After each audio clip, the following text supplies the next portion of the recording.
Hi there, welcome to the channel, welcome back if you're a return viewer. You're watching the Christchurch review of books, and I'm Kerry.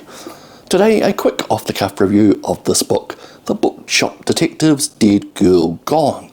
Now, I have just finished reading this literally yesterday, and what are my thoughts? Now, first of all, this is an unusual mix, kind of like tailor-made for the current market, really. It is kind of like a combination of the very popular cosy crime fighting type book, which is kind of epitomised by the Richard Osman Thursday Murder Club, that type of thing, which sells massive amounts in the market these days, and it's kind of crossbred with the what you might call the very equally cosy bookshop procedural, which kind of like started in the non-fiction world with like Sean Biffle's Diary of a Bookseller and whatever, and seems to have crossed over into fiction, where there's all these books with very similar covers around today that recount the days in the lives of cute bookshops in Japan and all sorts of things with some sort of drama mixed into them, and this kind of combines both of this. So this book is written by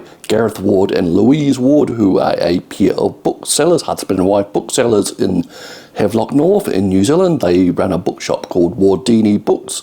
I think Gareth is an author himself, and they are both ex-coppers from the UK who have moved to New Zealand for a better life, perhaps. And in the story, they write a story about ex-coppers from the UK, partners, husband and wife perhaps, called Gareth and Eloise Sherlock, who run a bookshop in the town of Havelock North called Sherlock Tomes. Yes, grown at that one.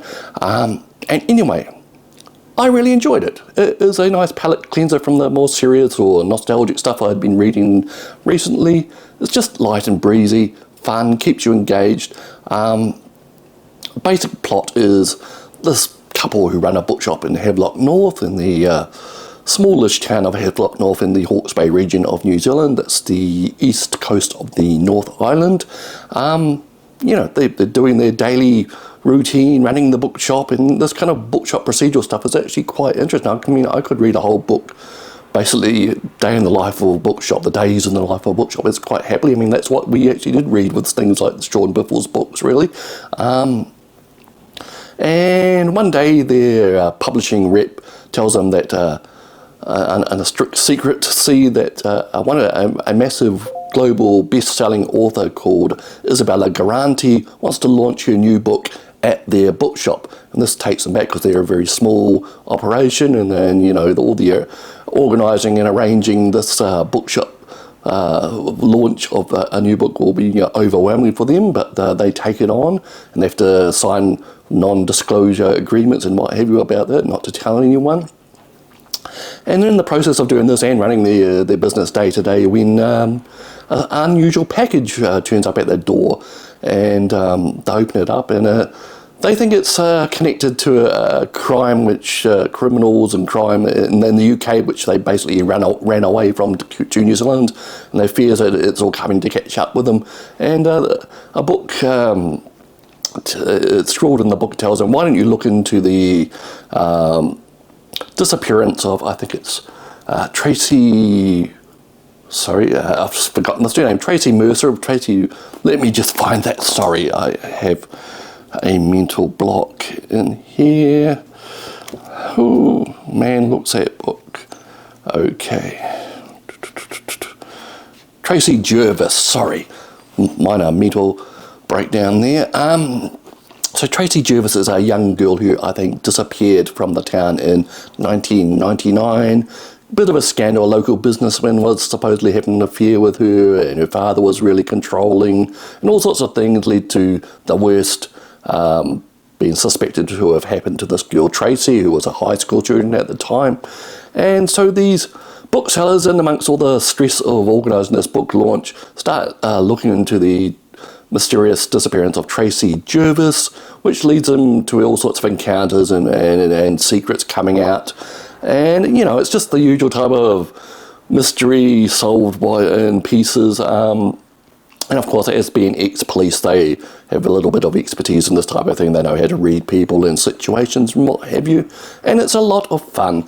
And of course, being set in a small town and this type of book, there's a revolving cast of local characters. There's the mentally ill but otherwise brilliant man. There's the old admiral who talks in how are you, talk about things when he comes into the shop. There's a bunch of local women who have various foibles and quirks and so on. And yeah, like I said, in between the investigation into the mystery of Tracy Jervis's disappearance, we have like all the day-to-day bookshop stuff, and these two things kind of intersect, and they run in with local gangs and the aforementioned businessman Franklin White, who threatens them if things going to be said against him. It's really good, and it's not going to blow your mind. The mystery isn't that mind-blowing, and the reveal isn't that revealing. I mean, about 100 pages before the great reveal, I actually had guessed it. There were enough clues in the text to give you an idea what was really going on. I won't spoil it here. I mean, it's just fun, this type of book. Nothing too massively serious going on here. Well, there is some violence and threats and hints of various things. And part of the joy of this is the kind of New Zealandness which has been put into the story. There's very New Zealand moments and characters in here, and there is a liberal use of te reo, the Māori language, and just an everyday conversation. That's how it kind of works in New Zealand in many places. It's just a word scattered here and there, and people from overseas may not understand it, but you can go look it up obviously on the internet. It's no problem. I think Google even translates te reo these days.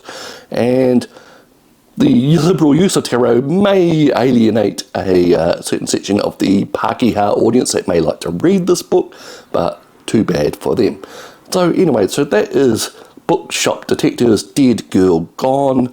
I am recommending it. It is a nice palate cleanser if you've been reading something serious, too deep and meaningful lately, and you just want a little bit of fluff, a little enjoyment in your life, and you like the cozy crime, or you like the bookshop procedural stuff. There's a little bit of both in there.